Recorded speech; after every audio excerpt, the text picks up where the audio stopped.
Private travels నిర్వాహకులకు రంగారెడ్డి జిల్లా RTA అధికారులు గట్టి షాకే ఇచ్చారు. నిబంధనలను ఉల్లంఘిస్తూ తెలంగాణకు ట్యాక్స్ కట్టకుండా తిరుగుతున్న బస్సులపై చర్యలు తీసుకున్నారు.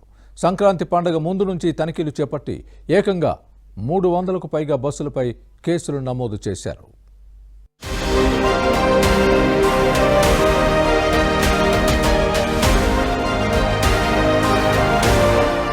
తెలంగాణలో తిరుగుతున్న ప్రైవేట్ ట్రావెల్స్ బస్సులపై ఆర్టీఏ అధికారులు కొరడా జులిపించారు. సంక్రాంతి పండుగ సందర్భంగా 15 రోజుల పాటు కొనసాగిన దాడుల్లో రికార్డు స్థాయిలో కేసులు నమోదు చేశారు.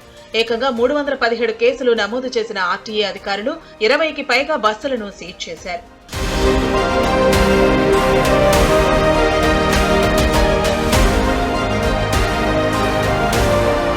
సంక్రాంతి పండుగ ముందు నుంచి వరుసగా తనిఖీలు చేపట్టిన అధికారులు నిబంధనలు పాటించని బస్సులపై కేసులు నమోదు చేయడంతో పాటు సీజ్ కూడా చేశారు. ప్రధానంగా ఇతర రాష్ట్రాల నుంచి హైదరాబాద్ వచ్చిన బస్సులు, ఇతర వాహనాలపై ఆర్టీఏ ఫోకస్ పెట్టింది.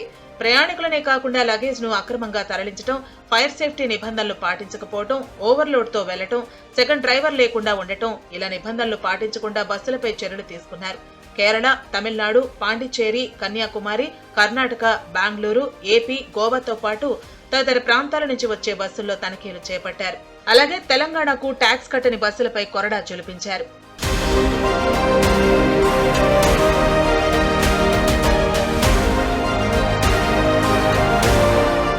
పండుగల సందర్భంగా ప్రైవేట్ ట్రావెల్స్ నిర్వాహకులు ఛార్జీలు రెట్టింపు చేసి వసూలు చేస్తూ ఉంటారు. ఈసారి సంక్రాంతి పండుగకి కూడా భారీగానే వసూలు చేశారు.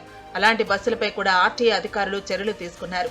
ప్రయాణికుల నుంచి అధిక ఛార్జీలు ఎప్పుడు వసూలు చేసినా కఠిన చర్యలు తప్పవని ప్రైవేట్ బస్సుల యాజమాన్యాలను హెచ్చరించారు. ప్రయాణికుల నుంచి అధిక ఛార్జీలు వసూలు ఎప్పుడు చేసినా కఠిన చర్యలు తప్పవని ప్రైవేట్ బస్సుల యాజమాన్యాలను హెచ్చరించారు.